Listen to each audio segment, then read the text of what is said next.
ערב טוב. עברו שנתיים מאז עלייתו של מורנו ורבנו הרב חיים מאיר דרוקמן זכר צדיק לברכה לגנזי מרומים, ואומנם הרגשת חסר עמוקה מלווה אותנו, אבל מאידך ישנה תחושה שדמותו הענקית ממשיכה וחיה ממש בקרבנו. אנחנו הגבאים, בניהו ואני, חשים זאת לעתים קרובות כשאנחנו מתלבטים בשאלה שנוגעת להנהגה בבית הכנסת. אנחנו שואלים את עצמנו, איך היה מורנו ורבנו זצ"ל מתייחס לשאלה הזאת? וגם כשאנחנו פונים בשאלה למרא דאתרא ייבדל לחיים ארוכים, הרב יוסי כפיר, הוא תמיד עונה, הרב דרוקמן היה נוהג בעניין הזה כך וכך. התכנסנו כאן לערב של תורה, לזכרו ולעילוי נשמתו של מורנו ורבנו זכר צדיק לברכה. התורה שהרב דרוקמן הפיץ הייתה תורה גדולה, תורה מורכבת, תורה שלמה. הרב היה מדגיש בכל נושא שיש לראות את התמונה בשלמותה.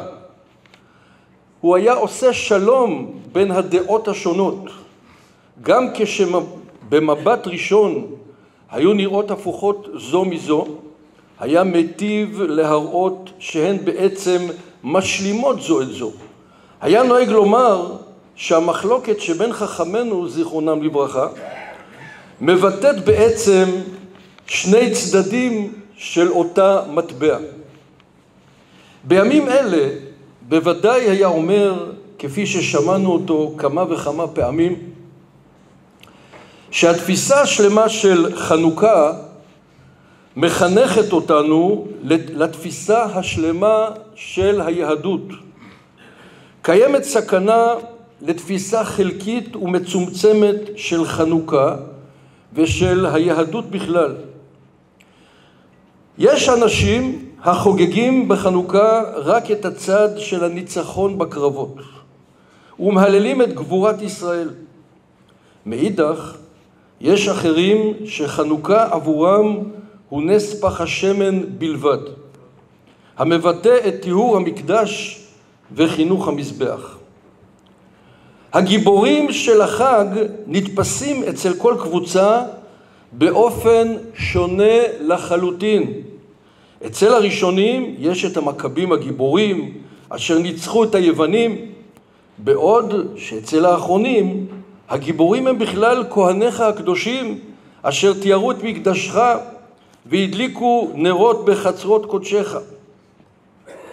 לו יביטו שתי הקבוצות בסיפור חנוכה בעיניים פקוחות, בוודאי יופתעו לגלות שהמכבים הגיבורים וכהניך הקדושים חד הם. אותם כהנים שכל כך התאמצו לטהר את המקדש ולהדליק את נרות המנורה, הם אלו שלחמו בגבורה כנגד היוונים. אנחנו זוכים לראות במו עינינו עד כמה הדברים האלה של מורנו ורבנו זצ"ל רלוונטיים בתקופה האחרונה. עד כמה התורה הזאת מתגשמת במציאות שאותה אנחנו חווים בשנה ויותר האחרונה. אנחנו כולנו צופים בהשתאות ברוח הגדולה שמפעמת בקרב לוחמינו הגיבורים שבחזית מלחמת הקוממיות הנוכחית.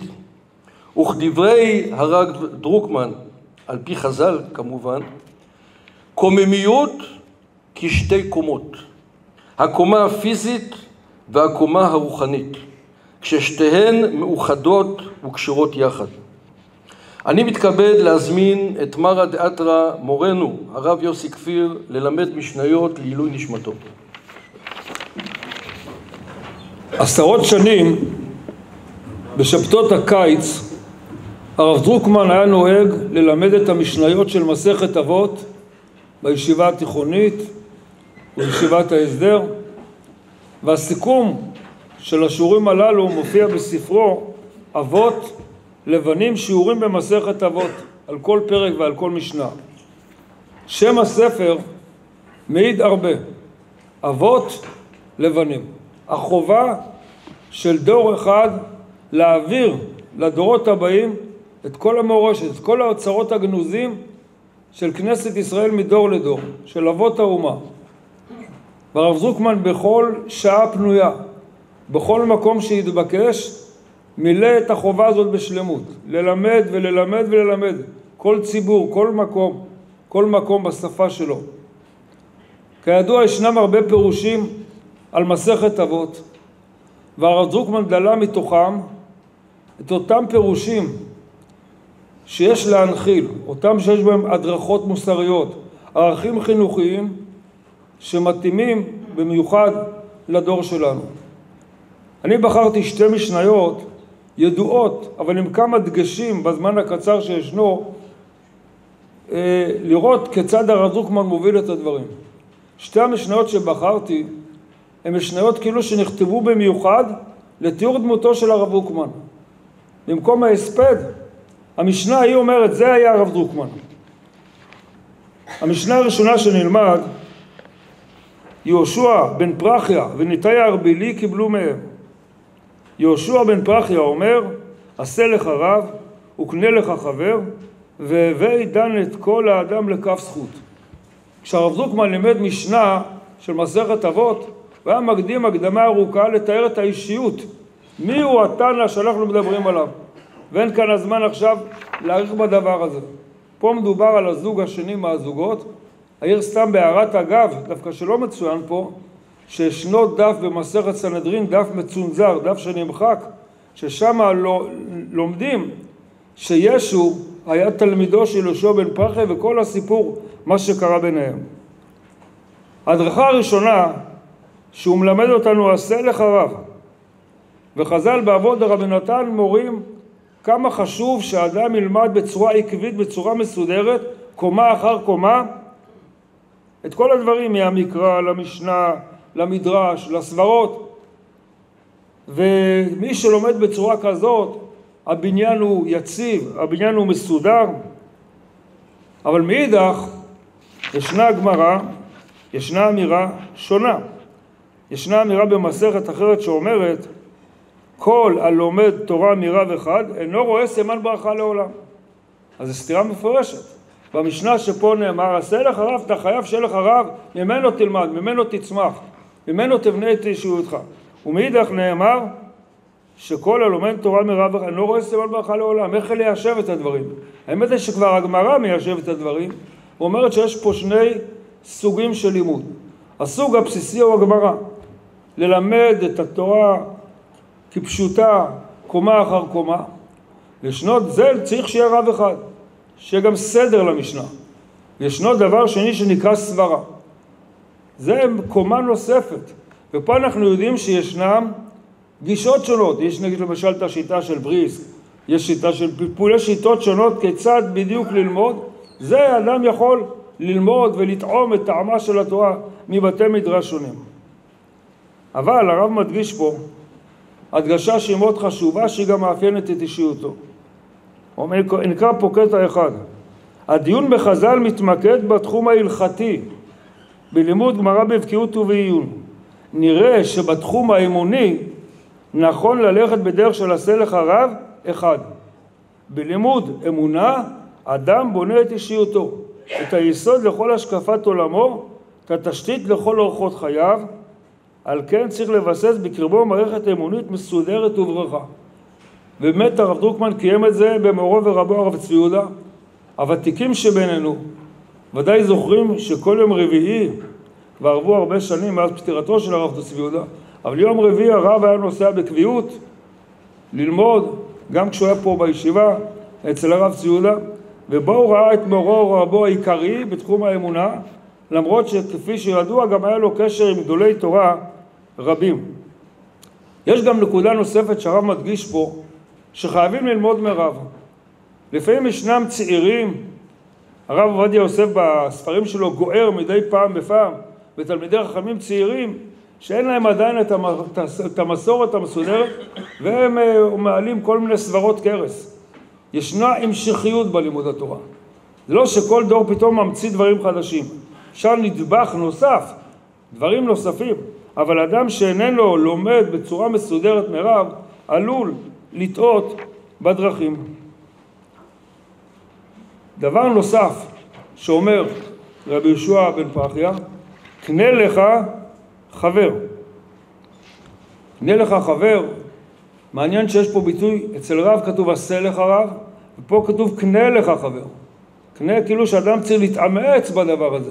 מביא שוב דוגמה בחייו של הרב דרוקמן, אתם יודעים שהיה לו חבר קבוע שאיתו היה לומד כל יום ראשון, הרב אליעזר ולדמן, וגם ההלוויה של הרב ולדמן התקיימה ביום ראשון, אמר הרב דרוקמן יהיה עכשיו לבד, יום ראשון היה נוסע, אתם יודעים גם שהתקיפו את הרכב שלו, זה היה בדיוק בנסיעה לשם. אדם צריך חבר, קודם כל בלימוד, כי אדם עלול לטעות. כשלומדים שניים ביחד, אחד מעמיד את חברו על טעותו. אבל לפעמים אדם גם צריך חבר להטות אותו לדרך הישר. כל אחד ואחד מאיתנו משוחד. יש אמרה במסכת אבות דרבי נתן, יש לך חברים, יש חבר אחד שמשבח אותך. כל דבר שאתה אומר, מצוין, מצוין. כל דבר שאתה עושה, אין מה להגיד. מושלם. ישנו חבר שמוכיח אותך. כתוב באבות דרבי נתן, שנא את זה שמשבח אותך, ושבח את זה שמוכיח אותך. שזה שמשבח אותך, עלול להטות אותך. לעומת זאת, מי שמוכיח אותך, הוא מביא אותך לחיי העולם הבא. היו גדולי ישראל, אפילו על הגאון מווילנה מסופר, שהוא לקח את המגיד מדובנה, שהמגיד מדובנה יוכיח אותו. גאון ישראל, הגר"א, אחד בדורו, בדורות רבים. זה עניין של הקנה לך וחבר. אבל מעניין שרש"י על קנה לך חבר מביא שני פירושים. אחד זה כפשוטו, חבר ממש. כל המעלות שחבר מועיל לאדם. אבל רש"י מביא פירוש שני, ויש שאומרים ספרים. יש חבר נוסף, הספרים שבספרייה. כי הספר חבר טוב, כך כותב רש"י. ומי שיש לו ספרים, הם המביאים אותו לידי חוכמה ודעת, כי חייך ואורך ימיך. כן? היום זה לא רק ספרים, יש שיעורים באינטרנט, בכל מקום. אדם יכול להרבות דעת גם אם הוא לא הולך בדיוק באותו רגע לשיעור, אבל לא חסר. והיה מי שאמר שדעתו של האדם או ידיעתו של האדם היא לפי הספרים שיש לו. הרב אביאור תמיד היה מדגיש את הנקודה הזאת, כן? אין חוכמת האדם, כך כתוב, מגעת אלא עד מקום שספריו מגיעים. ולכן ימכור אדם כל מה שיש לו ויקנה ספרים. הספרים זה דבר שהוא מקנה לאדם דרך. אמרה נוספת שאומר רבי יהושע בן פרחיה, הווי דן את כל האדם לכף זכות. זה מעניין שאת המשנה הזאת כשהיא קצרה, הרב דרוקמן הביא אותה לא בשיעור אחד אלא בשני שיעורים. את שתי האמרות הראשונות בשיעור אחד, ואת האמרה השלישית, הווי דן את כל העם לכף זכות, זה שיעור בפני עצמו.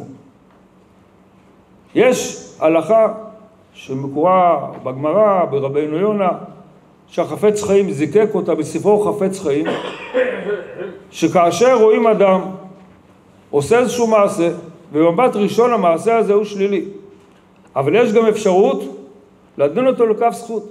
יש נטייה לפעמים שאתה רואה משהו שנראה לך שלילי, שבאופן טבעי, ראיתם את האדם הזה, הוא כשל פה, כשל שם.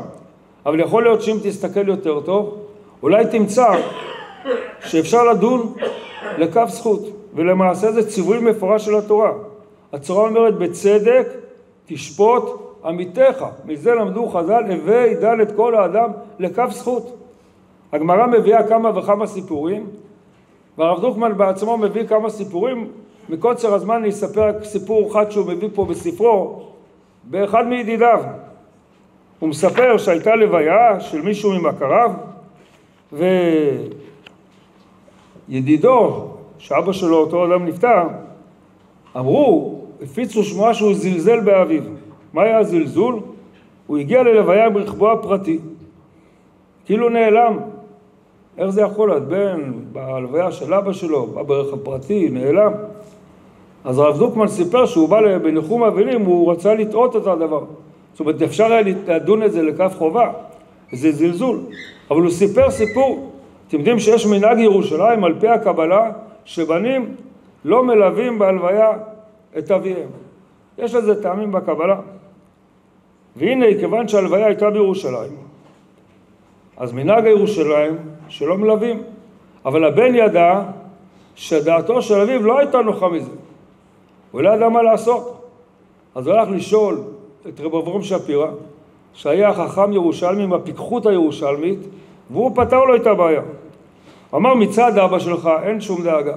אבא שלך עכשיו בעולם האמת, בעולם האמת הוא יודע מה צריך לעשות, הוא לא ייפגע מזה שלא תלך אחרי המיטה. אבל יש אמא שלך, ואמא שלך יודעת שאבא שלך הקפיד שהוא רצה שהבן ילך. אז מה תעשה? תבוא עם הרכב ותיסע לבית הקברות לפני שכולם יגיעו. תחכה שם עד שהארון יגיע. אז ככה מצד אחד תניח את דעתה של אמך, מצד שני אתה לא פוגע במסורת ירושלים שלא מלווים מבית הלוויות למקום ההוא. הרב דרוקמן אבל מציין פה נקודה נוספת, שלשון המשנה היא גם מיוחדת. הווי דן את כל האדם לכף זכות. לכאורה אפשר לכתוב הווי דן כל אדם לכף זכות. מה זה אי הידיעה? כל האדם. הוא מביא פה מהשפת אמת, ודאי, הגם שבדבר פרטי אינו עושה טוב. אם אתה מסתכל על המעשה הפרטי הזה, באמת אין מה להצדיק את זה. מכל מקום, כל האדם בכלל, יש בו דברים ומידות אחרים של זכות. המכריע, זה פירוש כל האדם, לפי המצב הכללי. נכון, אין צדיק בארץ שיעשה טוב ולא יחטא. כל אחד ואחד, אם הוא יחפש בעצמו, ימצא שהוא לא מושלם. מישהו חושב שהוא מושלם, אז זה בעצמו מראה שהוא לא מושלם, כן? אז זה, לכן, שאל תסתכל על מקרה פרטי, תסתכל על האישיות בכללותה. והפוסל, הוא במומו פוסל. זאת אומרת, עליהם הרב חרל"פ אמר שמי שמוצא איזה פגם, איזה חסרון, כנראה שיש בכך גם כן גרעין של הדבר הזה, לכן אתה גם שופט את זולתך בנקודה הזו. אבל הרב אומר פה עוד נקודה שהיא חשובה מאוד. מעבר לה, מנוסף לפסוק, בצדק תשפוט עמיתך, נאמר בספר הדברים, שופטים ושוטרים תלך בכל שעריך, שפטו את העם משפט צדק. מעבר לחובה לדון כל אדם פרטי לכף זכות, יש גם עניין גדול לשפוט את עם ישראל בכולו לכף זכות. ואת זה הוא מדגיש במיוחד בדור הזה שאנחנו יודעים שיש הרבה טועים, ישנם רבים שלא זכו ללמוד, ואפשר למצוא מומים ופגמים בציבור כזה וציבור אחר. אבל יש חובה גדולה מאוד ללמד סנגוריה לעם ישראל. ושפטו את העם משפט צדק. לא רק את האדם הפרטי, אלא גם את הדור בכללותו. וכפי שאמרתי בראשית דבריי, המשנה הזאת היא באמת משקפת את אישיותו של הרב. הוא עשה לו רב, קנה לו חברים רבים, והשתדל תמיד ללמד גם על הפרט וגם על הכלל לכף זכות, בלי להתעלם. זאת אומרת, זה לא שזה עצימת עיניים, לא איזה עיוור, סומה בערובה, שלא רואה את הפגם, הוא רואה, אבל יודע גם למצוא את נקודת הזכות. מהמשנה השנייה, שגם היא כאילו ממש משקפת את דמותו של הרב, גם היא משנה ידועה, אבל להגיד כמה הדגשות שמופיעות פה. הלל ושמאי קיבלו מהם, זה בהמשך הזוגות. הלל אומר, הווה מתלמידיו של אהרון, אוהב שלום ורודף שלום, אוהב את הבריות ומקרבן לתורה. הרב פה בספר, בשיעור, הרחיב הרבה על אישיותו של הלל, להראות איך הלל קיים בעצמו את הדברים הללו, אבל לא נעשה את זה עכשיו. אבל הוא מתחיל בתיאור דמותו של אהרון, כפי שהוא מופיע פה. אוהב שלום, מדובר בעבוד רבי נתן, כתוב כיצד מלמד שיהיה אדם אוהב שלום בישראל, בין כל אחד ואחד, כדרך שהיה אהרון אוהב שלום בישראל בין כל אחד ואחד. המשנה מתאר, במדרש מסופר אהרון היה ראש שני אנשים שונאים, שני אנשים שמקפידים זה על זה.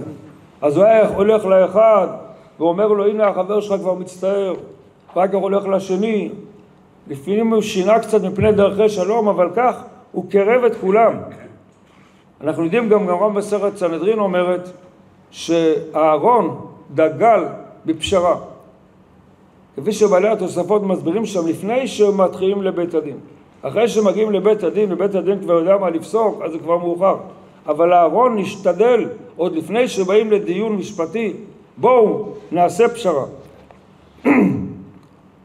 ההדגשה היא פה לא רק שאוהב שלום, אלא רודף שלום.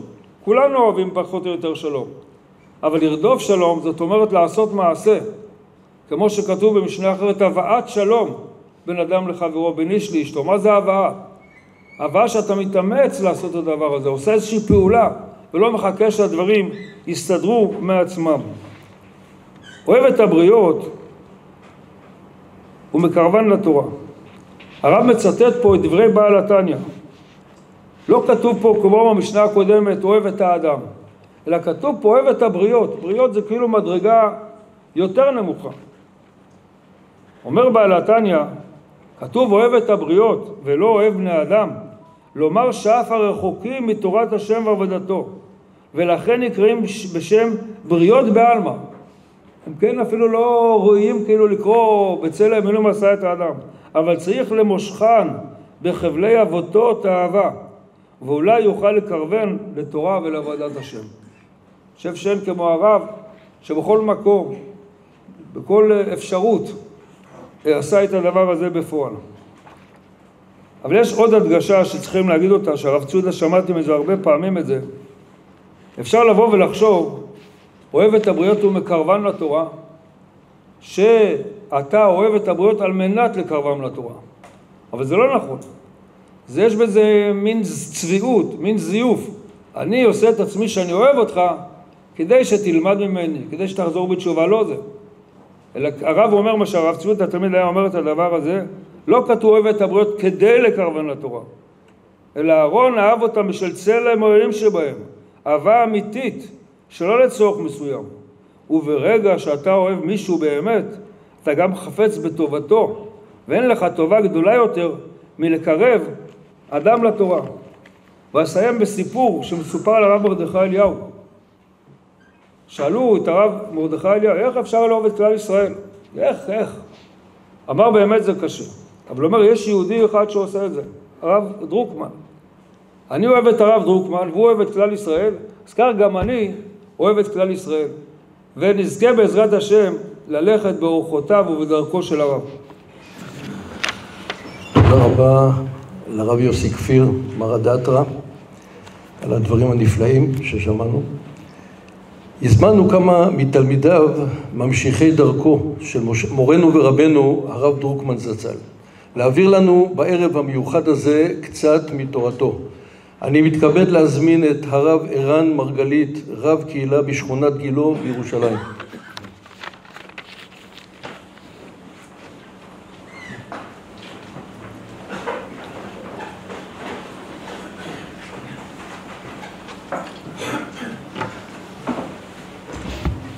חנוכה שמח, ברשות מרא דאתרא, ברשות כל הרבנים, כל הציבור. בסדר, אתה יכול לציין, שומעים אותך טוב. אנחנו בוגרי הישיבה, באופן אישי, מלבד השנים הרבות שהיינו בישיבה והקשר בהמשך עם הרב, תחושה אמיתית של כולנו בניו, של הרב, גם מבחינה משפחתית, משפחת נתיב, משפחת אביאור, בעצם לשתי הגיסות שלי, נשוי לרינה מבית הורדין, לירז, נשואה למאיר, וכמובן משפחת נתיב, גם משפחת אביאור, תמי, לבית נתיב, כך שכל השמחות המשפחתיות מעבר למשפחות שלנו, אז תמיד היינו רואים את הרב מגיע בכל שמחה בשמחה. לא צריך להתקרב, זה בסדר. בסדר. לפני שידבר כמה דברים שספגנו, פשוט ראש הישיבה, הרב שמעון לפיד, יוצא חוויה שזכורה לי היטב, חרוטה בזיכרוני מבית הכנסת הזה. אני לא זוכר אם הייתי בשיעור א' או בשיעור ב' בישיבה. הגעתי באחד מהשבתות החופשיות במוצאי שבת לישיבה. הישיבה הייתה סגורה, הגעתי לחדר, לא היה מניין בישיבה בבוקר. פללתי פה, שחרית פה בבית כנסת הזה, 6 בבוקר, אני זוכר שזה היה כאן ב6. ובסוף התפילה הרב קולט אותי, אמר לי בוקר טוב, אני נראה לי כבר עומד לצאת, ואז הרב תופס שאין ארוחת בוקר, כי לא היה תפילת שחרית בישיבה, אין ארוחת בוקר, והרב אומר לי, איפה תאכל?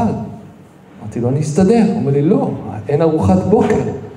ועד שהוא לא לקח אותי אליו הביתה, ולרבנית שתכין ארוחת בוקר, ותגיש לי חביתן, לא זוכר מה אכלנו שם, אבל זה היה פה, הרב אמר, מה זאת אומרת? אתה צריך לאכול ארוחת בוקר. זה הרגישות של הרב שספגנו אותה. הרבה למדנו מהרב שעניינו של חג החנוכה זה חזרה מלכות לישראל יתר על 200 שנה. כדברי הרב המפורסם, שחג החנוכה הוא חג של ארץ ישראל. וביסוד ההודעה של חג החנוכה זה חזרת מלכות ישראל. והחזרה הזאת של מלכות ישראל, שהרב היה כעמוד אור בראש המחנה להכיר מה זה הניסים הללו של חזרת מלכות ישראל, הידדה בנו ואותה ספגנו. אני רוצה להתבונן מעט בהערה של חג החנוכה כחג ארץ ישראלי ולהשוות אותו לפורים. כן, כידוע חג החנוכה בארץ ישראל, חג פורים, ימי פורים, נמצאים בגלות, ושאנחנו מאפיינים את חג החנוכה לעומת חג פורים, אז יש הבדל גדול מאוד בזה שחג החנוכה מסמל את העניין של עמידה מול תרבות. כן, ניסו לפגוע בדת שלנו, בתרבות שלנו, הגזרות, היו גזרות ברוח, וימי פורים בראש ובראשונה ביסודם הם עניין של הגוף, הרצון לפגוע בגוף שלנו, להשמיד, לאבד, להרוג, גזירת המן, לפגוע בגוף שלנו. הפוסקים באמת עומדים על כך שמכיוון שאופי ימי החנוכה קשורים בעניינים שברוח, לכן עיקרם, יסודם, בהלל והודאה. התקנה של סעודה בעיקרה בפורים. פורים ימי משתה, ימי שמחה, וזה ההבדל הגדול בין חנוכה לפורים. כשמתבוננים בדבר הזה, צריך לשאול, האם הדבר הזה הוא מהותי או מקרי שחנוכה הוא בארץ ישראל, ופורים הוא בגלות. ולעניות דעתי, הדבר הזה הוא מהותי. זאת אומרת, חז"ל, ההשגחה האלוקית, כמו לפני חז"ל, מבקשים לומר לנו שלעולם בסופו של דבר בגלות, עיקר ההתמודדות תהיה התמודדות של הרצון להשמיד אותנו. ולהשמיד אותנו עד הקצה של השואה.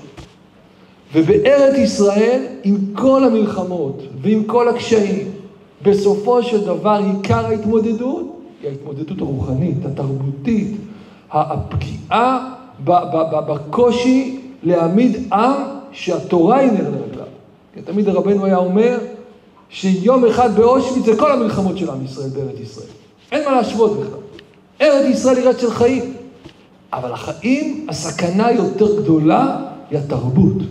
ושחז"ל קובעים את חנוכה, או שהשגחה מלמדת אותנו, שבחנוכה נתמודד מול תרבות יוון, היא בעצם מחנכת אותנו להבין שההתמודדות מול תרבות יוון היא קשה יותר, הרבה יותר מהתרבות או המלחמה על הגוף.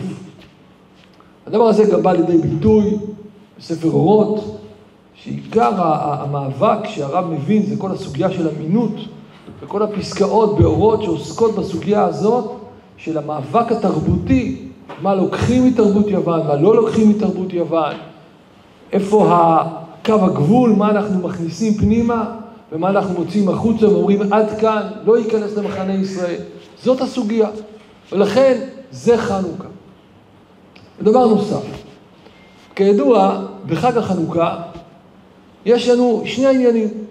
כן, רבנו היה מדגיש כל הזמן, בדברי המהר"ל המפורסמים, נס פח השמן הוא עניין אחד, אבל בראש ובראשונה נס הניצחון שזכינו לנצח ולהעמיד את מלכות ישראל. הבית יוסף שמקשה את קדושתו מפורסמת 7 או 8 ימים, למה 8 ימים? והרי היום השביעי 7 ימים בלבד, היום הראשון בעצם לכאורה לא היה בו נס, ואחד התירוצים המפורסמים זה שביום הראשון אנחנו חוגגים את נס המלחמה, את נס הניצחון, ההודעה על עצם הניצחון. המהר"ל על דבר הזה כמובן מוסיף, מה שמקשים, גם הבחרים את הדברים הללו, אבל כולם מקשים, אם באמת היום הראשון זה נס רק על הניצחון, אז תתחיל את החנוכיה מהיום השני ואילך. כי עוד אין מה להדליק את החנוכיה, הנס הוא 7 ימים בלבד. אז התשובה גם על זה, מה שמסביר המהר"ל, שזה לא שני עניינים מנותקים, אלא נס פח השמן, שהוא נס על טבעי, מגלה לאומה שניסי הניצחון והמלחמה הטבעיים גם הם בהשגחה אלוקית. זה מהלך ידוע בחנוכה. אבל ברשותכם, למה בפורים זה לא ככה? למה בפורים, שגם הוא נס נסתר, אין שם שמיים במגילה. אולי גם בפורים נגיד שהכל היה במקרי. במקרי. אז למה השם לא עשה שבפורים יהיה איזה נס אלוקי שיטביע חותם כמו בחנוכה? אז התשובה הפשוטה שאפשר לתרץ, שהיא ודאי אמת, זה שאין מה להשוות. בפורים עדיין יש מרדכי, יש את אסתר, כבר גילו דורות, רוח הקודש, הכנסת הגדולה. הם מכניסים את מגילת אסתר לכתבי הקודש ומבררים לאומה שזה היה נס אלוקי. אבל תורה שבעל פה, חנוכה, האומה כבר כמה מאות שנים אחרי. אפשר היה לטעות, אפשר היה להתבלבל, אפשר היה להגיד אולי זה לא כמו פורים. אין מי שיגיד זה מהלך אלוקי. אז צריך את נס פח השמן. אבל אני ודעתי, זה קשור לשאלה איפה היה הנס. בגלות, האומה מבוטלת מצד הצדדים הפיזיים שלה לאור האלוקי. זה ברור לה שאין לה קיום בלי מהלך אלוקי. בגלות שיש נס כמו גזירת המן, ונהפוך הוא שהיהודים שולטים על הגויים, זה ברור שזה מהלך אלוקי. אין ציפייה לאומה לנצח את האויבים כמו בארץ ישראל. אבל בארץ ישראל הסכנה של כוחי ועוצם יהודי היא סכנה אמיתית. היא סכנה שבאמת יכולה לבלבל את האומה לחשוב שניסי המלחמה הם חס וחלילה בניתוק מהמהלך האלוקי. ולכן בארץ ישראל יש חובה שההשגחה תברר לנו דרך נס המנורה שהדברים הולכים ביחד. כך נראה לנו דעת. מתוך כך, כמה דקות קצרות שנשאר לי, אני רוצה קצת לשתף אני מגויס בצו 8 מהיום הראשון של המלחמה ברבנות הצבאית, שגם מה שאני ברבנות הצבאית זה הכל מכוחו של הרב. אני יכול להגיד שהייתי בישיבה, התגייסתי, היינו בצנחנים, ואז ביקשו ממני לצאת קורס מקים. אני זוכר שהיה לי ברור מה זאת אומרת הרב, צבא, כמה זה חשוב. הלכתי לרב, והרב אמר לו, מה פתאום? אתה צריך להיות קצין בתורה, אתה לא יוצא לשום מקים, לא עם קורס קצינים, אתה נשאר בישיבה. נשארנו בישיבה, חזרנו, ואחרי כמה שנים יצאנו ממש קבוצה מהישיבה באחד השנים, היינו למדנו כבר רבנות, ויצאנו דני לוי והרב שי צוף זיכרונו לברכה, יצאנו כקבוצה מהישיבה לקורס רבנים צבאיים, והרב אמר, כן, רבנים צבאיים, זה כן, זה תורה, אתה יכול לצאת. הרב נתן ברכת הדרך, יצאנו לקורס רבנים צבאיים לפני הרבה שנים, ובמהלך המלחמה אני נמצא בשורה, מרכז את תהליכי הפקת הלקחים והלמידה המבצעית ברבנות הצבאית. אני רוצה לגעת בכמה נקודות של עשיית הרבנות הצבאית. אולי לפני כן, אני זוכר שהיה אירוע 70 שנה לרבנות הצבאית, אורח הכבוד היה הרב דרוקמן. זה היה בצריפין, ממש הזמין את רבנים הצבאיים לדורותיהם, הרב נשא שם דברים, היה אורח הכבוד, כאילו דמות רבנית בחירה שהגיעה. אני זוכר את הרב עולה לבמה ואומר, הצבא זה קודש, ואתם הרבנות הצבאית הנשמה של הקודש, אתם מפיחים את הנשמה בקודש הזה. וככה אני זוכר כמה הוא רומם את המבט על כל האירוע הזה. אני זוכר לימים חיפשתי את הסרטון הזה, איפה זה, ולא מצאתי, לא שמרנו את הדברים החשובים הללו. ואני רוצה לספר כמה דברים שהרבנות עושה במהלך המלחמה. בראייה של תורה כללית. כי אני חושב שזה הדבר המרכזי שחונכנו על בפרקיים של הרב, להבין שהחידוש שעם ישראל חוזר לארצו, זה חידוש של תורת חיים, כן, תורת חיים שמתגלה בכלל. אני רוצה לשתף, נתחיל ביום שני האחרון, הערכת מצב מספרי 1, עולה רב פצ"ן ומשתף באירוע שקרה השבת האחרונה. התקבלה פקודה, אחת היחידות, אני לא אגיד את השמות, אבל העיקרון, מה שחשוב זה העיקרון, אחת היחידות קיבלה פקודה אגמית לעזוב את גזרת פצ"ן ולהגיע לעזה ביום רביעי. עד כאן, הכל פשוט, מה הבעיה? אבל כדי להגיע למעבר מגזרה לגזרה, היחידה הייתה צריכה לעשות איזשהו 3 ימים של היערכות לדבר הזה, ובעצם ביום ראשון הם עזבו את הגזרה. עד כאן הכל בסדר. אבל כדי לעזוב את הגזרה, הם הגדירו מי הכוח שצריך להחליף אותה. והכוח הזה היה ברגילה. והתקשרו אליו שהכוח הזה בשבת יוקפץ מהבית, כדי להגיע כבר בשבת לגזרה, כדי שביום ראשון הכוח של המחרת צריך לעזור לאימונים, יוכל לרדת לדרום.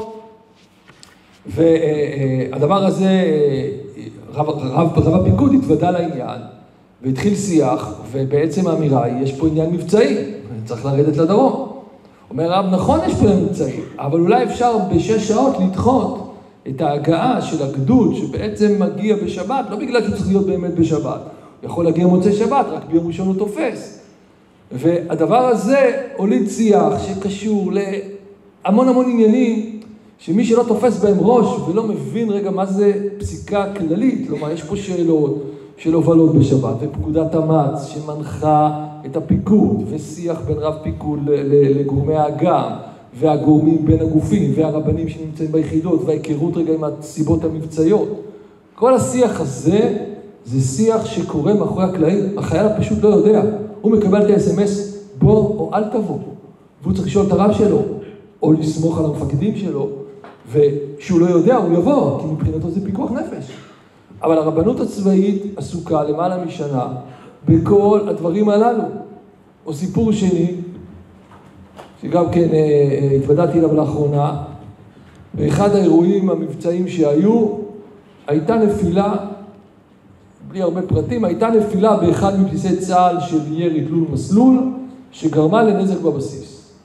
בא המפקד ואמר, יש לי אחריות כמה שיותר מהר להחזיר את הבסיס לקשירות, לא מבצעית, קשירות נקרא לזה כלפי אנשים, כלפי המוטיבציה, כלפי הזה.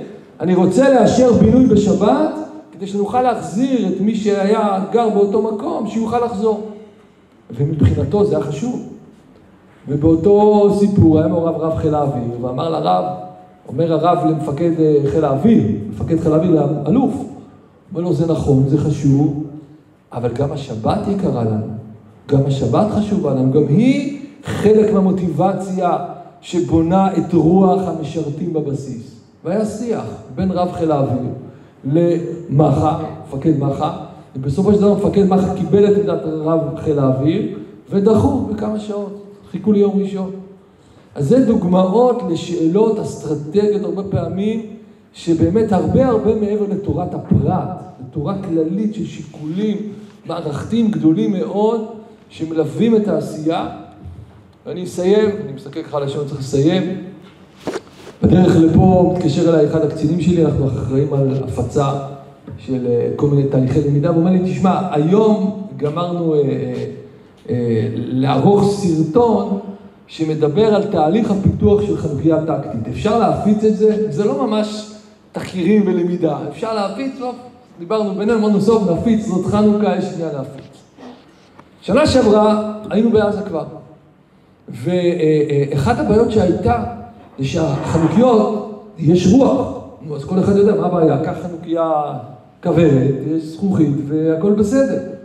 אבל איך תכניס לעזה, או ללבנון, או לסוריה, או לכל מיני גזרות נוספות, חנוכיה מזכוכית, בדרך זה יישבר. זה פשוט, אין מוצר מדף אחר. זה או חנוכיה רגילה, או כוורת כזאת, אבל זה יישבר.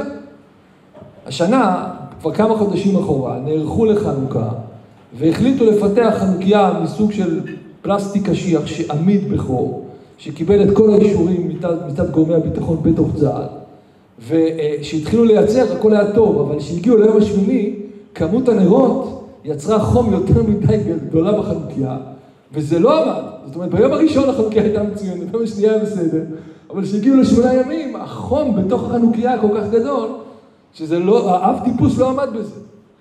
ועד שלא הגיעו באמת לייצר דגם חדש, שהצליח לעמוד גם בתקן הביטוחי.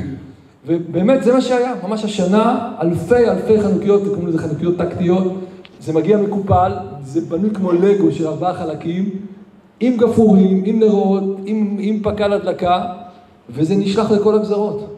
וזה חלק קטן, שוב, דוגמה קטנה של עשיית הרבנות הצבאית שמסתכלת בראייה מרחיבה, שמחפשת לראות את השלם, את הרבנות השלם שעוסקת כמובן, כפי שכולכם מכירים, גם בחללים, יום, שעה. אבל בחרתי דווקא להביא פה דוגמאות של רבנות שעוסקת גם בחיים, ובעיקר עסוקה בלהאיר הרבה אור והרבה אחדות, כפי שלימדנו הרב. זה רצון שהדברים יהיו לעילוי נשמתו של הרב, מורנו ורבנו זצ"ל, שכולנו תלמידיו וממשיכים מכוחו, מדרכו, בעשייה, בין אם זה בתורה ובין אם זה בעשייה, בצבא ובכל מקום. חנוכה שמח. אני מתכבד להזמין את הרב נועם פרל, ראש הישיבה לחינוך סביבתי בסוסיא.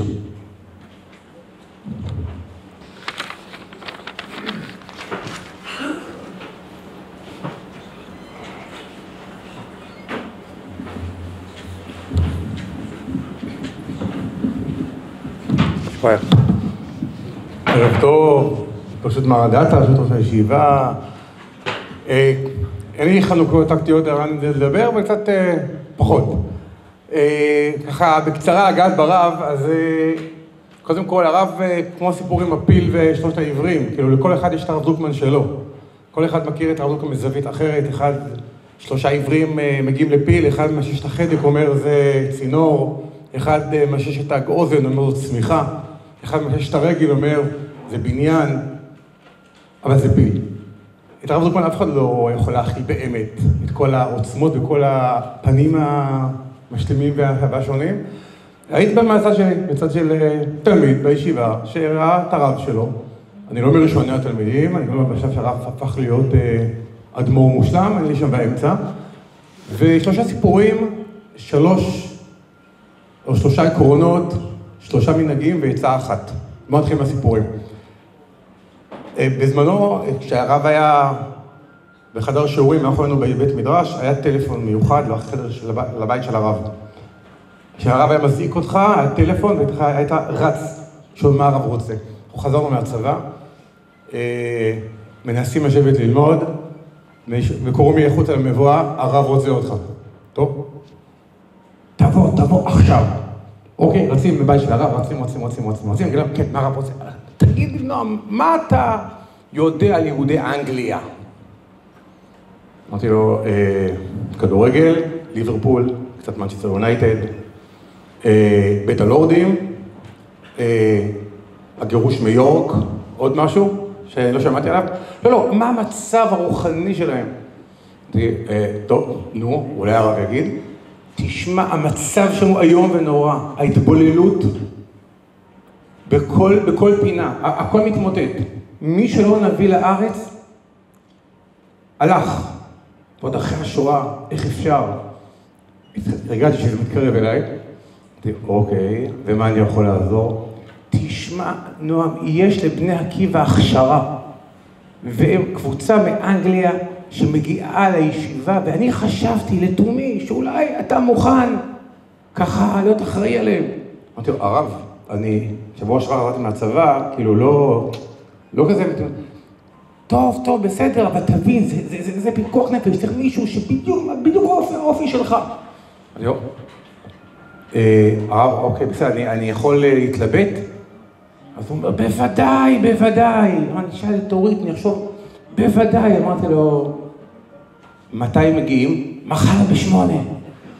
אתם מבינים שכבר זמן חורף לא היה לי באותה שנה, אז זו דוגמה אחת שסיפור רב. סיפור שני, גמרנו, החלטנו אורית ואני שגמרנו את גם אמרו לי להשיב ונערה, גמרנו את הסוס בישיבה, אמרנו, יוצאים עליי לחיים.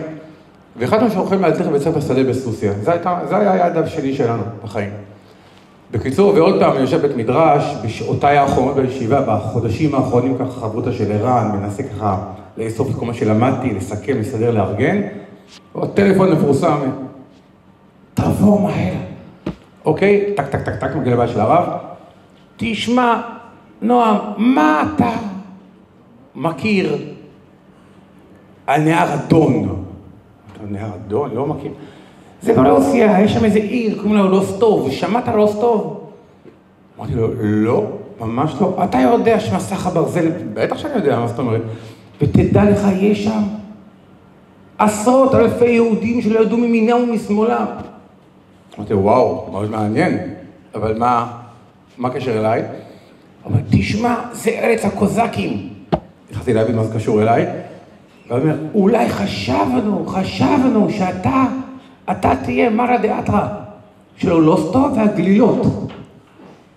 אמרתי, הרב, אנחנו עוברים בעוד חודש לסוסיה. נועם, רוסיה, סוסיה, זה אותו דבר. קיצור, אנחנו ברוסיה, ברוסטוב כנראה שהיהודים פחות הצליחו אחר כך. אבל זה היה הרב בדורה השנייה. בדורה השלישית, היינו בסוסיה כמה שנים, החלטנו להקים את הישיבה התיכונית בסוסיה, והחלטנו שהישיבה היא, כדי להקים ישיבה, אז היה צריך איזה רשת שככה תהיה המטריה שלך. והיה לנו את התוכנית, להקים ישיבה סביבתית שעומדים בה, כולם עומדים גמרא, אבל מי שזה לא הקטע שלו בחיים, ילמד קצת מדרשי אגדה, וגמרא רק גמרא רש"י. זה היה אירוע משנה סדרי בראשית, וחיפשנו עם איזה רשת לקום. אמרתי, הרב, מרכז שבעות בני עקיבא, הכי פשוט. יושבים אצל הרב, כן, בוודאי, יושבים, מדברים. והרב, לגבי לימודי גמרא, אנחנו חשבנו שבכיתה י"א, באיזשהו שלב, החבר'ה התחלקו לשני מסלולים, למדרש ואגדה ולגמרא. מה? זה לא ישיבה. וזה התכוננתי, זה לא ישיבה.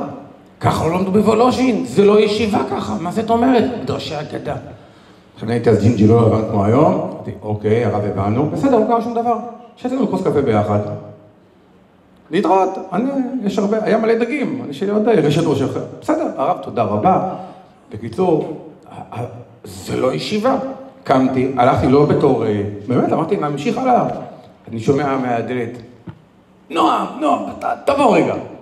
תגיד לי, המדרש הזה, באיזה שנה מתחילים?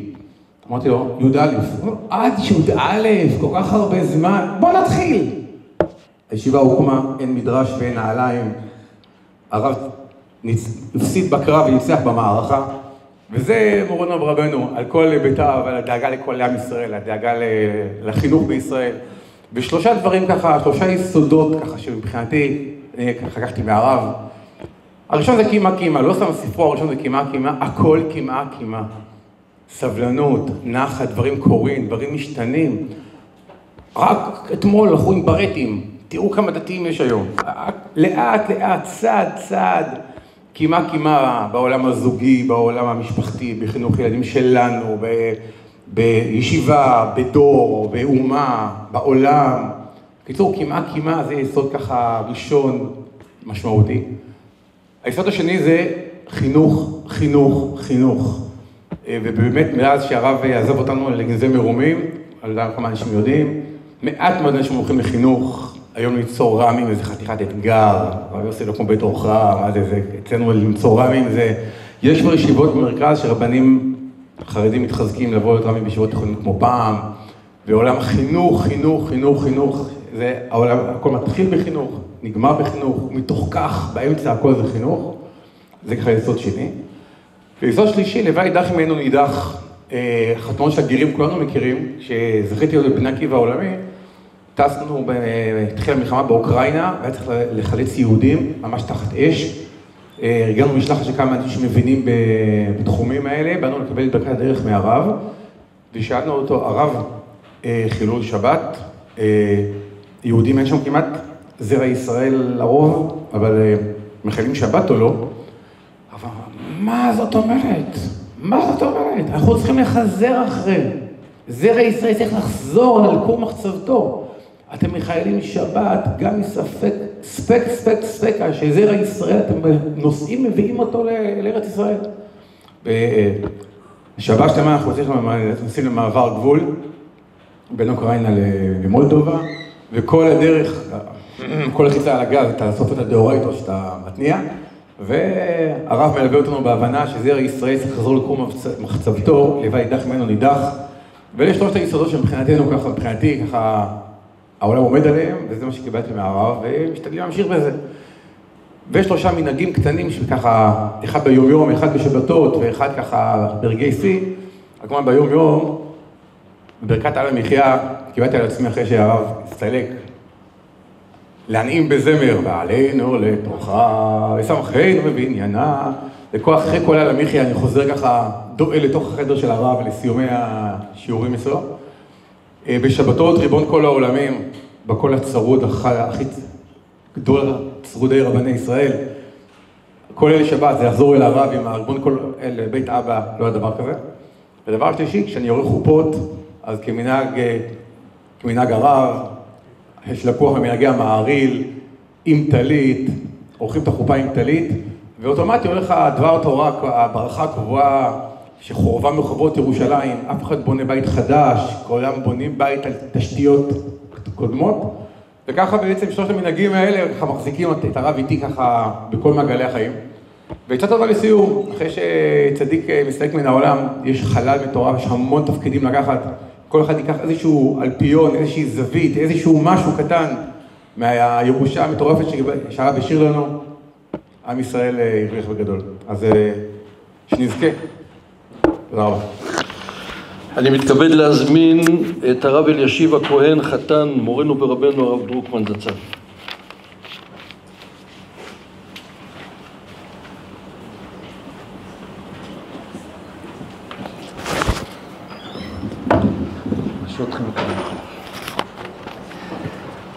ברשות מרנן ורבנן, הרב דרוקמן העמיד תלמידים הרבה, אבל בדברים שאני רוצה עכשיו לזכור בזריזות, אני רוצה להגיד שהוא לא העמיד הרבה תלמידים, אלא שהוא העמיד את התורה כולה לכל עם ישראל. יש לי פה ספר אחד, יש לי הרבה כאלו בבית, אהוד לוז, מקבילים נפגשים.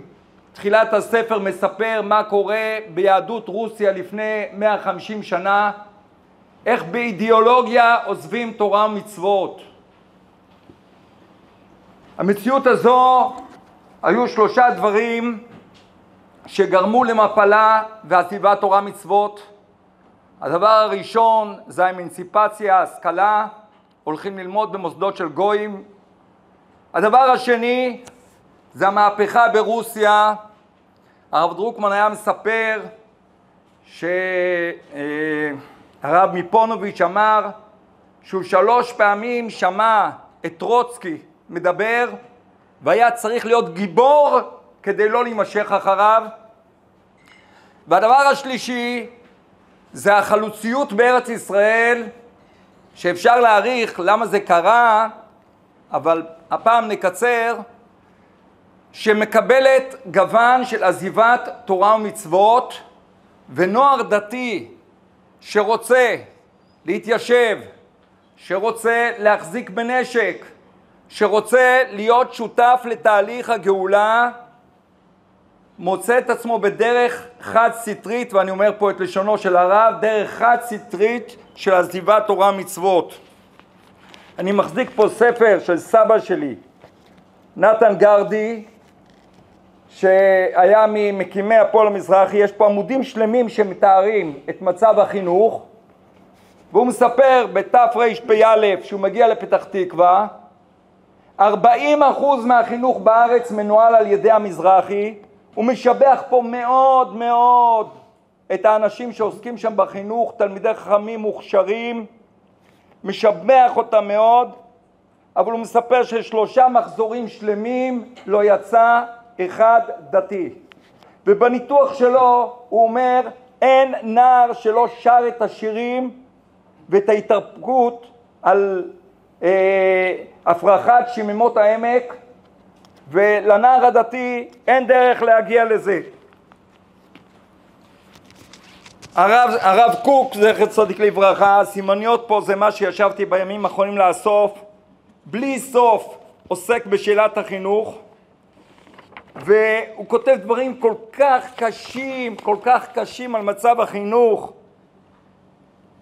לגיסו רבי יוסף רבי אומר, אם הייתי יכול להקים ישיבה ל10 בחורים, כי גם אחרי השתדלות המרובה, ודאי קרוב הדבר שיחסר מזה הסכום, אין סיכוי, אפילו אין כסף כדי להחזיק 10 תלמידים. הייתי רוצה להביא את הרב קוק לאיזה סיור היום בארץ.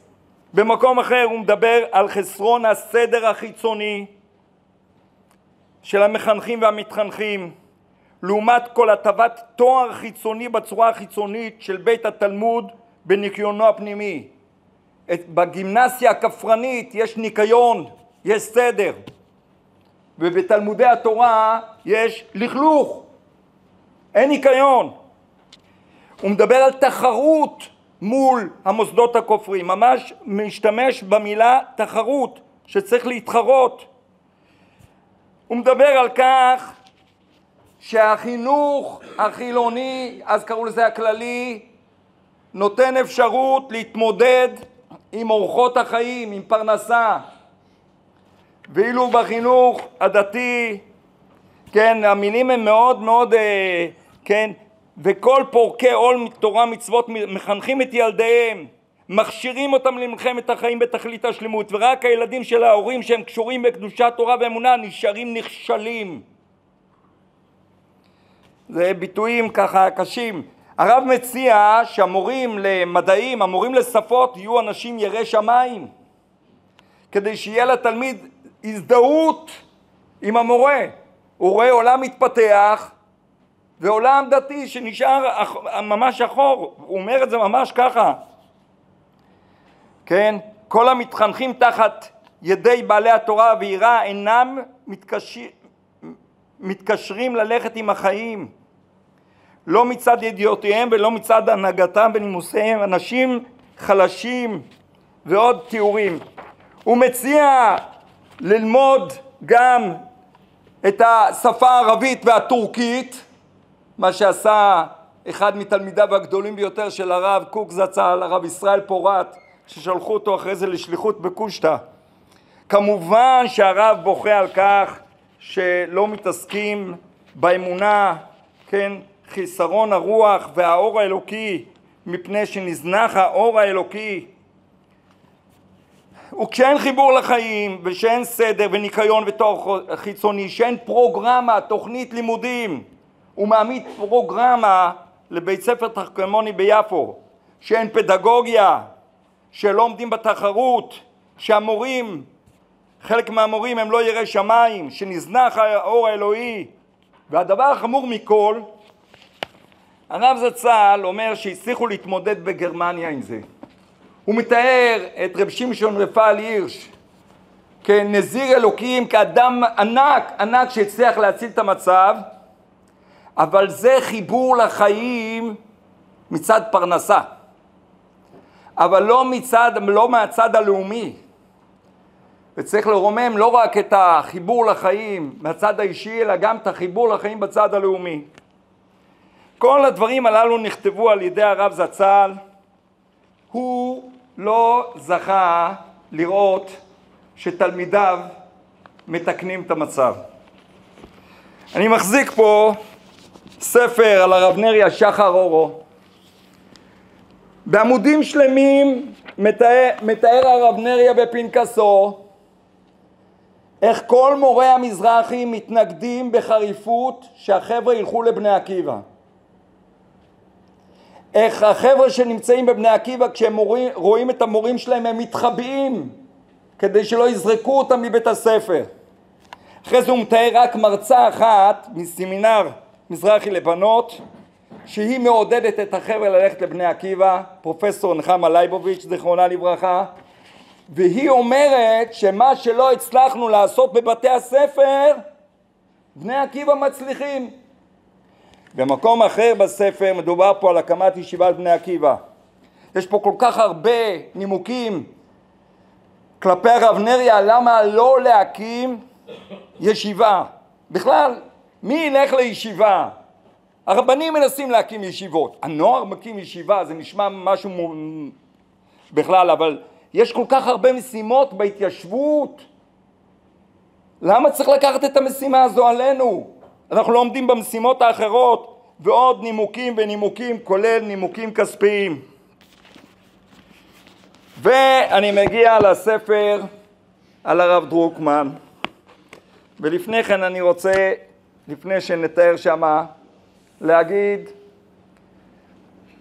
הרב נריה והרב דרוקמן שינו את המציאות. נכון, היו להם הרבה שותפים, אבל הם שינו את המציאות. למה הם זכו לשנות את המציאות? אז אני אומר ניתוח שלי, אבל אני אמרתי אותו לרב דרוקמן, והוא הסכים איתי. הוא אפילו העיר לי הערה, אז ידעתי שהוא מסכים איתי. הסיבה שהם הצליחו לשנות, כי הם היו המדריכים. הם לא באו מלמעלה, הם באו מלמטה. מלמטה. זו הסיבה הראשונה. הסיבה השנייה שהם הצליחו לשנות, כי הישיבות באותם ימים פחדו ממה שקורה בחוץ. וכשהם פחדו ממה שקורה בחוץ, אז הם בנו חומה. סיפר לי יהודי בחדרה, לא היה חי היום, היה אולי בן 100, סרוליק פייקה, שאבא שלו שלח אותו ללמוד בחברון. רב חזקאל סרני תפס אותו שהוא מתנדב בהגנה, העיף אותו מהישיבה, אז הוא אמר לו, הרב, אתה מתנגד להגנה? הוא אמר, אני לא מתנגד להגנה, אבל אם אני ידעו שאני בעד, כל התלמידים יעזבו את הישיבה. בישיבות יש אידיאולוגיה לפחד ממה שבחוץ. למה ראשי המזרחי, למה בתי הספר של המזרחי לא רצו לשלוח לבני עקיבא? הם פחדו ממהפכנות. בחוץ יש רוחות מסוכנות, אז בואו פנימה, פנימה. אבל זה לא פועל על נוער.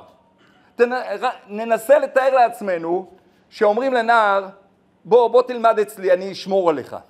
אין לך כוח. אתה לא מסוגל, אבל אנחנו נשמור עליך.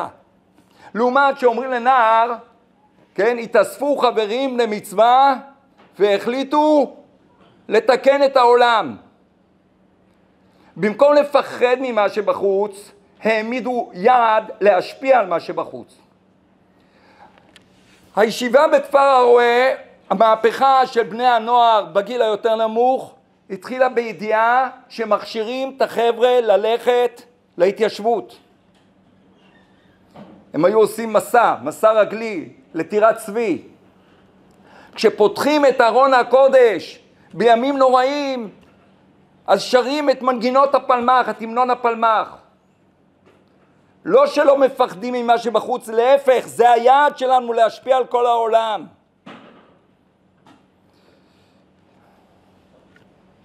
והנה הרב דרוקמן בא להיות קומונר ומדריך של שבט האיתנים, ועוד לפני ששבט האיתנים רצה ללכת ללמוד בישיבה, הרב דרוקמן חשקה נפשו באופן אישי בתורה.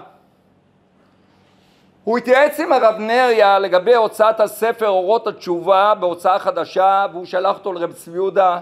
הוא הגיע לרב צבי יהודה וישב ולמד איתו וכתבו את ההערות. מדובר בבחור בן 19, יושב, והיו יושבים עד 3 בלילה. והרב אמר שהוא ראה דברים נהדרים, הוא לא יכל לעזוב את המקום. ואחרי זה ישן בביתו של רב צבי יהודה, קמים בבוקר לתפילה, לאוכל, והוא חוזר לקומונה בתל אביב. ואז הוא יזם שכל החבר'ה שהולכים לנחל ילכו ללמוד תורה. הוא נפגש עם הרב מלצר, הוא דיבר, אז כבר הוקמה נתיב מאיר שילכו חלק לנתיב מאיר, הוא נפגש עם רב צבי יהודה, והוא נפגש עם גבעת וושינגטון. היום אנחנו קוראים לזה מדרשה לבנות ומכינה קדם צבאית, שכל השבט ילך ללמוד תורה לפני שהם הולכים לנחל. אלא שחברי גחלת, הגרעין הסודי של שבט האיתנים, רצו ללכת לישיבה.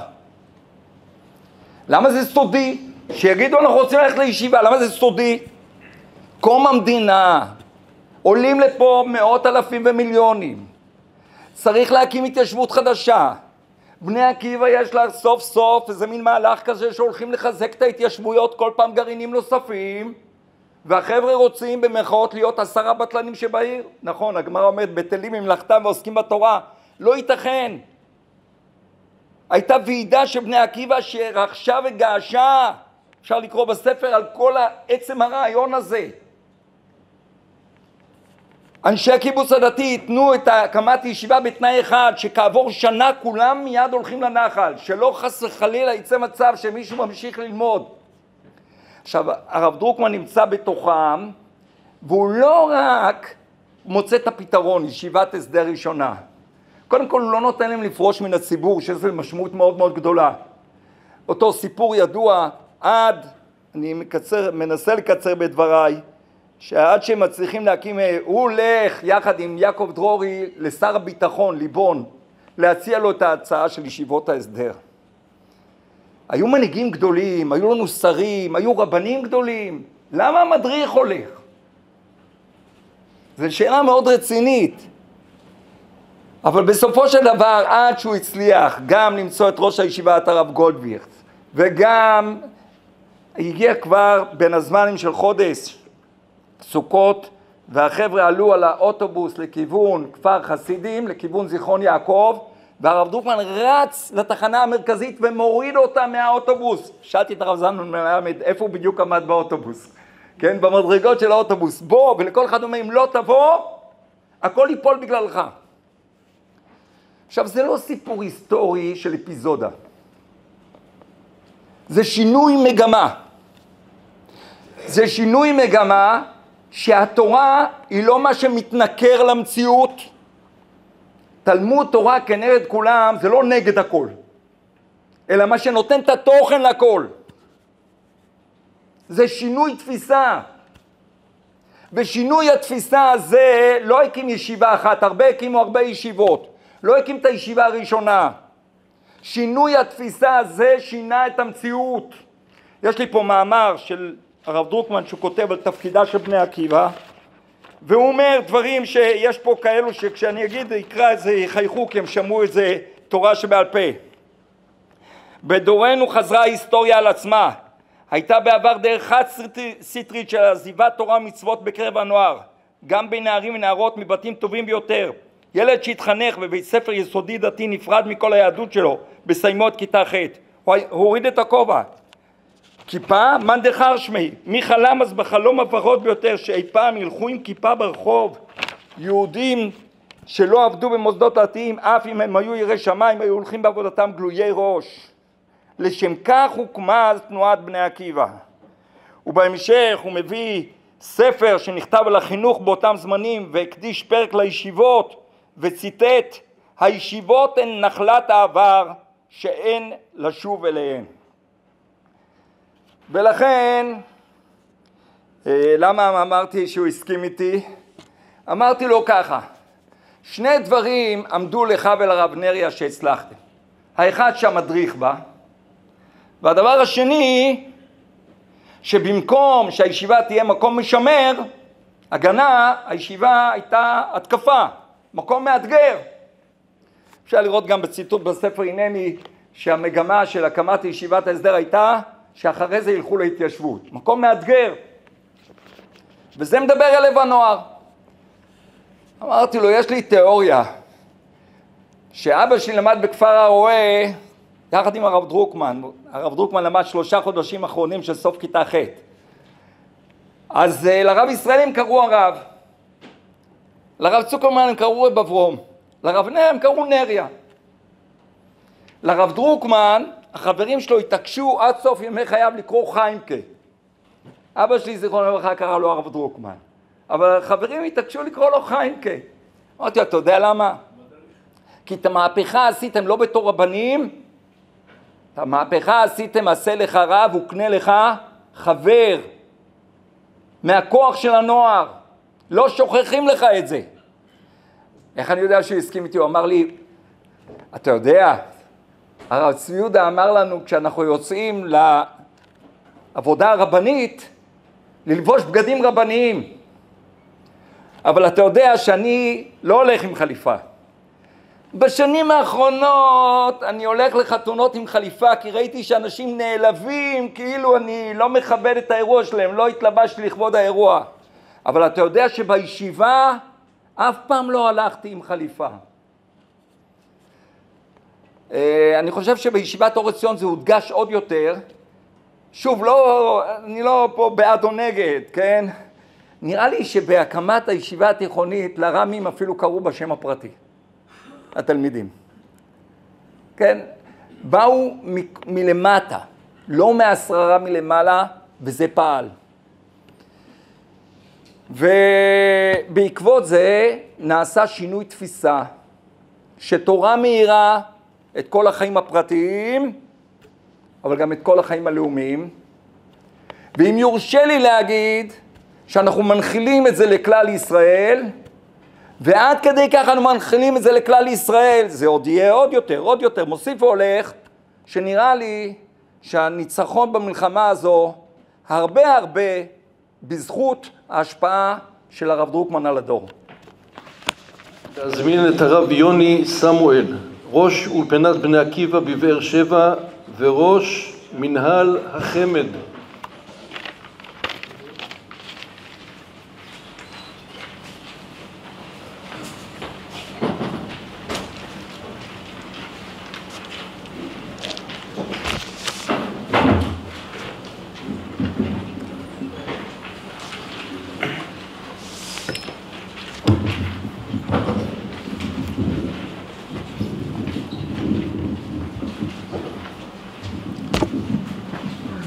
ברשות מוריי ורבותיי, ברשות הרב שמעון לפיד,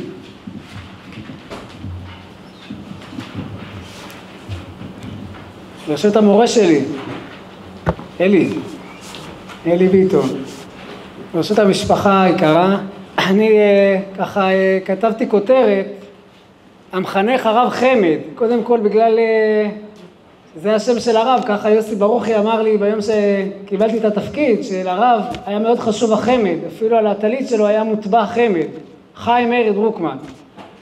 אז אכן הדמות של הרב, אני אספר אולי איך אני התחברתי לדמות המיוחדת הזאת, אבל צריך לזכור, כל מה שהרב עשה, כששאלו אותו מה עניינו, מה תפקידו, מה עיסוקו, הוא אמר מחנך. ככה, ובאמת אני חושב שמחנך הוא לא, זו לא עבודה. מחנך זה אישיות. ואולי ככה בקצרה כמה נקודות שכתבתי לעצמי, כתבתי האמת הרבה, אבל הגדירו לנו זמנים, נקווה לעמוד בהם, שבעיניי הוא ככה מאוד נקודות מיוחדות במהלך החינוכי שלנו כתלמידים. אני זוכר שהגענו לשיעור א', ישבנו בחדר שיעורים של הרב, היינו כמעט 100 תלמידים, והרב שואל כל תלמיד, מה שמך? מאיפה אתה? ככה, טוב, זה היה השיעור הראשון. יומיים אחרי זה הגענו לשיעור השני. ישבנו כמו שישבנו, לא היו מקומות קבועים. והרב עובר תלמיד ואומר לו, אתה יוני, שבוע שעבר, בשיעור הקודם ישבת פה. אתה אלי, בפעם שעברה ישבת פה. ואני זוכר שנדהמתי. איך הוא זוכר? אם רב זוכר אחרי פעם אחת שאמרתי את שמי, הוא זוכר אותי, זה היה הרב שלי. ממש אני זוכר בתור תלמיד, זה... אחרי שסיפרתי את זה לפני שנתיים באחת ההזכרות, אמר לי יניב סופן, תדע לך, זה לא שהרב היה לו זיכרון, זכר את הכל, הוא עבד על זה. הוא ביקש שתהיה לו תמונה של כל תלמיד, ועבר על זה כדי שהוא יזכור. טוב, אז אני נדהמתי מזה שלרב היה זמן לעבור על כל תלמיד, אבל אני אספר בסוד, זה אולי לא כדאי להקליט, ניסיתי כמה פעמים באולפנה לעשות לעצמי גם כן תמונות כאלה ולזכור. לקח לי יותר משיעור אחד, יותר משנה, לזכור את כל השמות, אבל בהחלט זה אני חושב חלק מהחיבור המאוד גדול של הרב לתלמידים שלו, גם אחרי שנים רבות, של ממש קשר, כמי שילדו ממש. נקודה שנייה שכתבתי לעצמי, היא באמת מפרשיות האחרונות, ויוסף הורד מצרימה. ויקנהו פוטיפר מיד הישמעאלים אשר הורידו שמה. אז כשהרב קורא פסוק כזה, כשאנחנו קוראים פסוק כזה, אז טוב, יוסף הורד מצרים, ירד לכיוון מצרים. לא משנה שבעולם, העולם עגול, אז אין מה לרדת. אבל הרב מיד מנסה להיכנס לראש חינוכי של אותו יוסף שהולך כרגע למצרים. הרב כותב, ויוסף הורד מצרימה ברמה הרוחנית. הוא יורד עכשיו מהמקום שבו הוא היה, למד אצל יעקב אבינו, והוא יורד למצרים. אנחנו יודעים מה יש במצרים, איזה טומאה יש במצרים, מה הולך להיות במצרים. אבל המהלך הזה שיוסף הורד מצרימה הוא לא רק באופן טכני יורד למצרים, אלא פתאום העולם הרוחני שלי יורד למטה. ולכן אני חושב שכשמבינים את הנקודה הזאת, הרבה יותר קל להבין את מה שרש"י אומר לנו כשיוסף לא חוטא. איך הוא לא חטא? יכול להגיד, יוסף צדיק, איך הוא לא חטא? הוא לא חטא. אבל הרב מעריך בזה. בדברים הפשוטים האלה שרש"י אומר לנו שראה דמות דיוקנו של אביו, רוצה רגע שנבין את הסיפור, את האירוע. יוסף יורד למצרים, והפסוקים, מחלוקת במדרשים, אבל כשהוא הלך למלאכתו, לפחות חלק מהפרשנים אומרים שהוא ירד למלאכתו לחטוא. ואז באמת השאלה איך הוא לא חוטא. כבר אין שאלה, כשיוסף הורד מצרימה, כבר אין שאלה למה הוא כן יחטא. הוא יחטא כי הוא כבר לא נמצא בעולם הזה שהוא היה קודם. אני אומר לנו כמחנכים, כהורים, לפעמים זה קורה לילדים שהם ירדו למצרים, ועוד מעט נראה איך מתנהגים איתם. הם ירדו מעולם הרוחני. אבל אז מאוד מאוד מאוד ברור מה קורה לילד כזה, ומה צריך שיהיה לו כדי שהוא לא יחטא, כדי שהוא לא ייפול גם בתוך הנפילות הגדולות. וכאן אני רוצה לקרוא את מקום מספר 6. דברים שכתב הרב. דמותו של יעקב אבינו עלתה בעיני רוחו של יוסף ברגע האחרון ממש, בעומדו על סף תהום רוחנית נוראה. הבית שבו גדל, החינוך שבו התחנך, התורה שלמד אצל אביו, כל אלו שניערו אותו והזכירו לו מי הוא באמת. דמותו של יעקב שעלתה בעיני רוחו כמו מצפון ומצפן, עצרה אותו ברגע האחרון ממש וסייעה לו לגבור על היצר והתאווה. נוכל לשער כי באותה שעה התחוללה סערת נפש עזה ביוסף. מצד אחד, היצר מפתה. הפחד מפני תגובת האישה לסירובו. הידיעה שההתנגדות בשלב זה תמיד עליו אסון מבחינה גשמית. ומצד שני, דמותו של יעקב, הבית שבו גדל, החינוך שגדל עליו, ובסופו של דבר החינוך הוא שניצח. לפני שבועיים הייתי באיזשהו כנס, ודיברו שם ההורים של בחורה שנחטפה ונרצחה בשמחת תורה, והם סיפרו הבת נסעה להודו, ושם היא ככה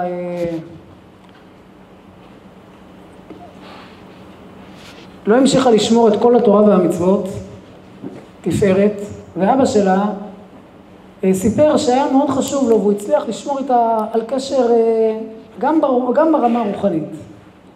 בסוף, אז הוא ככה, הם הראו סרטון שיושבים שם בהודו, קבוצה של חבר'ה, אף אחד לא עם כיפה. אבל הם בהתוועדות, והם שרים מהאכסוף, שזה דבר. והוא אמר שממש לפני שהיא נהרגה, נרצחה, היא אמרה לאחותה, אני בסוף הסיבוב. אני בסוף הסיבוב. ומה שהחזיק אותה, זה באמת הקשר הזה עם ההורים. מה שהיא התחנכה בבית, עם זה היא הלכה. גם כשהיא התבלבלה, עם זה היא... ואני חושב שזה אחת הנקודות שהרב מאוד מאוד החדיר. הקשר בין ההורים לבין הילד, וכמובן מה שהוא קיבל בבית, בסוף זה הולך איתו.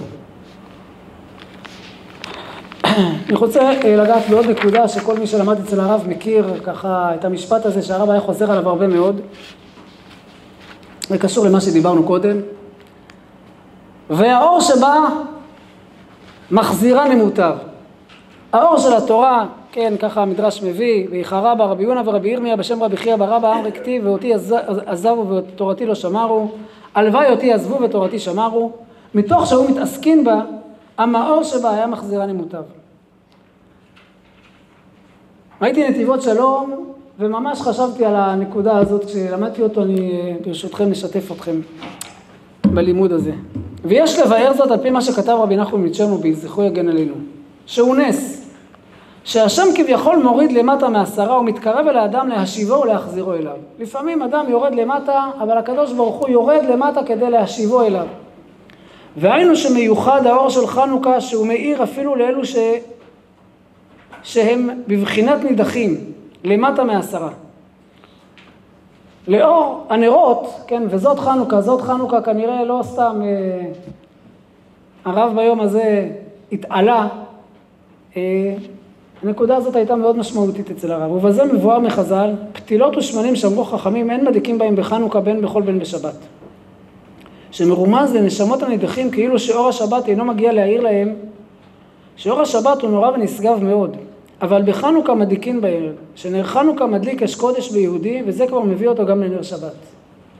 לפעמים אדם לא מקיים את כל המצוות, אבל אומר הנתיבות שלום, כתוב שהמצווה הזאת של נרות חנוכה היא חביבה עד מאוד. ככה הרמב"ם אומר, מה זה חביבה עד מאוד? לא ראינו את זה באף מצווה. הוא אומר שזה, אז אחד הפירושים הוא שהרבה אנשים, גם שהם רחוקים מאוד, חנוכה הם שומרים, חביבה מאוד המצווה הזאת. ורבי נחום מצ'רנוביץ אומר שהיא כל כך חביבה, אבל צריך לדעת שזו מצווה שהיא מדליקה את האור שבה מדליק את הניצוץ, ובסוף גם מחבר אותו לשבת. יכול להיות מישהו שלא מדליק שבת, לא שומר שבת, תגיד טוב, מה אתה מדליק חנוכה? מה אתה בא בחנוכה? אתה בכלל לא קשור לעניין. לא, תבוא בחנוכה, והאור שבה יחזיר אותך למוטב. אני חושב שהרב הקפיד מאוד להגיד שכל מצווה שאדם עושה, כל דבר שאדם מבין שהוא יכול להתקרב, שיעשה אותה. אנחנו לא עושים חשבונות, רגע, אבל כמה הוא רחוק, כמה הוא קרוב, כל מצווה היא מוסיפה, כל מצווה היא בסופו של דבר תחזיר אותו אל המוטב, ואני חושב שבזה יש ערך מאוד גדול חינוכית. הנקודה הנוספת שחשבתי לומר, היא קשורה למלחמה, ולא התכוונתי לדבר על המלחמה, בעל מלחמות, זורע צדקות, מצמיח ישועות, בדיוק הרב אלישיב אמר שחלק מהעוצמות שאנחנו רואים במלחמה זה באמת מהתורה הגדולה הזאת. הרבה חוזר הרב על העניין הזה, על דברים שכותב הרב באורות, על בעל מלחמות, זורע צדקות, מצמיח ישועות. אז א', אני רוצה לומר שהתפיסה, אולי האמירה החינוכית שיש תורת ציונות דתית בהירה מאוד, ברורה מאוד, היא נכס גדול שאנחנו זכינו לו. אני חושב שהדברים המאוד, ממש תורה, כן, הספר שכתב הרב קימה, זה באמת ככה איזשהו סדר לתורה הגדולה הזאת. אבל האמירה המאוד ברורה, שאנחנו מתגייסים, אנחנו משרתים את המדינה כי זו חובתנו הדתית, ולומדים תורה כי זו חובתנו הלאומית, היא אולי הנקודה שמסבירה לכולנו את ההתנהלות שלנו בתוך מדינת ישראל, והקשר שלנו למדינת ישראל. אז אני אומר את זה א', באמת ברמה הזאת של תורה ציונות דתית מאוד בהירה ומאוד ברורה. אבל אני רוצה לעסוק בחינוך. אני חושב שגם זו הייתה נקודה חינוכית אצל הרב. וכדי להצמיח ישועות בחינוך, צריך לדעת לבחור את המלחמות. יש לרב מאמר על ויתורים בחינוך, על מה להתעקש, על מה לא להתעקש. אז כותב הרב שבאמת צריך בשביל זה סייעתא דשמיא גדולה, ויש דברים שרק חז"ל מלמדים אותנו, הקדוש ברוך הוא מלמד אותנו מתי מותר לוותר, אבל בסוף, במציאות שבה אנחנו חיים, לא כל מקרה שיש בתוך בית, אז הקדוש ברוך הוא מתגלה להורים ואומר להם, בזה תוותרו ובזה לא תוותרו. אבל להורים יש סייעתא דשמיא גדולה, כשמתפללים על זה. הרב כותב כך, יש אמנם מקרים שהמחנך צריך לעמוד איתן על דרישותיו מהחניך, אך בחינוך צריך לדעת במקרה הצורך גם לוותר, ויתור מחושב. ויתור אינו מה מחולשת המחנך, מחוסר יכולתו להתמודד, אלא מחולשת החניך, כדי להצליח בפעולה החינוכית לטווח ארוך. כשמושכים חזק מדי בחבל, סופו שיקרה. ההבנה של הרב להביט במציאות לא רק איפה ההורים נמצאים, אלא איפה המתחנך נמצא. צריכים לפעמים להתפשר. כן, חובה להדגיש שההחלטה מתי לוותר ומתי להתפשר מאוד מורכבת, דיברנו על זה ועד רבה, הוויתור במקום לא נכון, לא לגרום נזק גדול. על דרישות גבוהות שאינן מתאימות בשלב זה למתחנך, כדי שלא יבואו לקריסה ערכית, מוסרית וחינוכית. חינוש דורש סבלנות רבה, אורך רוח והכרה עמוקה בנפשו של החניך ובכוחותיו. כשהיינו באים לרב, כמעט בכל נושא, ואומרים לו, הרב, קורה כך וכך במציאות. הרב היה אומר לנו, שומע, ואומר לנו, טוב, רגע, בוא נסתכל אחורה, מה קרה ב50 שנה האחרונות, אנחנו בהתקדמות או לא בהתקדמות. לא רק ברמה הלאומית, ככה היה מתנהל, גם ברמה החינוכית, אני חושב שבסדר, לא להיות בלחץ. המחשבה צריכה להיות תמיד לטווח ארוך, מה יועיל יותר לחינוך החניך בהסתכלות ארוכת שנים, ולא להתמקד רק בעכשיו. כשניגשים כך לחינוך, עולים הסיכויים להוביל את החניך בסופו של דבר לדרך שתהיה טובה ונכונה בשבילו. נקודה אחרונה שאני רוצה לומר, לשתף, קראתי לה מידה כנגד מידה. אני זוכר שב30 של הרב אליהו, או בסוף השבעה, אני טועה, היה בבנייני האומה כנס גדול והרב הספיד. והרב שאל איך יכול להיות שכשהרב אליהו היה מברך, הדברים היו מתקיימים. ותשובתו הייתה שהרב אליהו, הקדוש ברוך הוא נוהג איתו מידה כנגד מידה. הרב אליהו היה מקפיד מאוד לעשות את מה שרוצה הקדוש ברוך הוא, ולכן כשהרב אליהו מבקש, אז הקדוש ברוך הוא גם מקפיד לעשות את מה שהרב אליהו מבקש. אני חושב שכשאנחנו,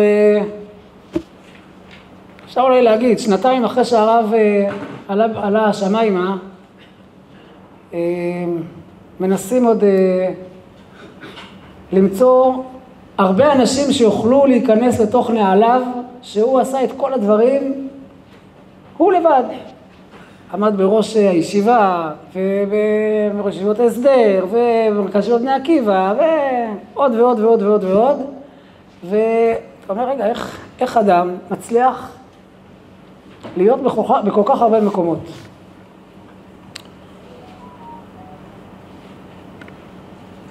גם זה ראיתי בנתיבות שלום, פשוט השבת למדתי את זה, אז ככה עלו לי כל הדברים דרך נתיבות שלום, אבל הנתיבות שלום כותב שעל הפסוק מן המיצר קראתי יה, וגם מתאים לרב, נכון? מן המיצר קראתי יה, אני במרחב יה, זה 2 בחינות של ההנהגה של הקדוש ברוך הוא בעולם. יש הנהגה אחת שהיא מן המיצר קראתי יה, היא על ראש השנה, יש סדר בעולם. באופן עקרוני, הקדוש ברוך הוא בראש השנה קובע את הסדר, מה יקרה במהלך השנה. זה מבחינת מיצר. ענני במרחב יה מרומז לנר חנוכה. הוא אומר כך, יש 2 בחינות בהנהגה העליונה, יש הנהגה מסודרת לפי הזמן הנקבעת בראש השנה, שבו דנים על ירידת השבע ושכר ועונש לפי סדר הזמן. ויש עוד הנהגה יותר עליונה, למעלה מהסדר והזמן, שהקדוש ברוך הוא מנהיגה, והוא למעלה מן הזמן. משפיע מטובו תמיד בלי הפסק. טוב, אז הוא מסביר למה זה קשור לחנוכה וכו', לא ניגע. ויש לומר, כי 2 סדרי ההנהגה האלו תלויים בבחינת עבודתם של ישראל והקדוש ברוך הוא. יש אנשים שדרך עבודתם היא בדרך הטבע. יש אנשים שעוסקים בתורה, הם מחוברים לקדוש ברוך הוא. אבל דרך זו אינה מחייבת אותו לשנות את טבעיותו. הוא חי את הטבע, את מה שיש בעולם, ומכניס בתוך המסגרת הזאת את התורה כמו שהוא יכול, בדרך הטבע. ובתוך הטבעיות הוא עוסק בתורה ובעבודת השם, ואינו עמל לשנות את טבעו. ויש דרך עבודה יותר גבוהה, שהיא למעלה מן הטבע, שאינו מתחשב כלל בטבעיותו. יש אדם שכשהוא עוסק בתורה, השעות הן לא שעות, הזמנים הם לא זמנים, אין גוף, אין כאבים, אין כלום, הוא מעל הטבע. ואת החילוק הזה אומר הנתיבות שלום, הגדירו חז"ל במאמרם, ושבתם וראיתם בין עבד השם מאשר לא עבדו. שעובד השם שונה פרקו 101 פעמים, ואשר לא עבדו אינו שונה יותר מ100 פעמים. מה ההבדל? אומר הנתיבות שלו, 100 פעמים זה איזושהי שלמות. יש אדם שמגיע לשלמות בלימוד שלו, עד 100 פעמים הוא לומד כדי להבין עוד משהו, ויש עוד דיוק וכו'. אבל כשאדם לומד 101 פעמים, זה אומר שהוא כבר, אין לו מה ללמוד בשביל להבין, הוא כבר מבין את זה לגמרי טוב. אז מה העניין של 101? 101 הוא עושה רק בגלל שהקדוש ברוך הוא ציווה ללמוד. יש מציאות שאדם חי מעל הטבע.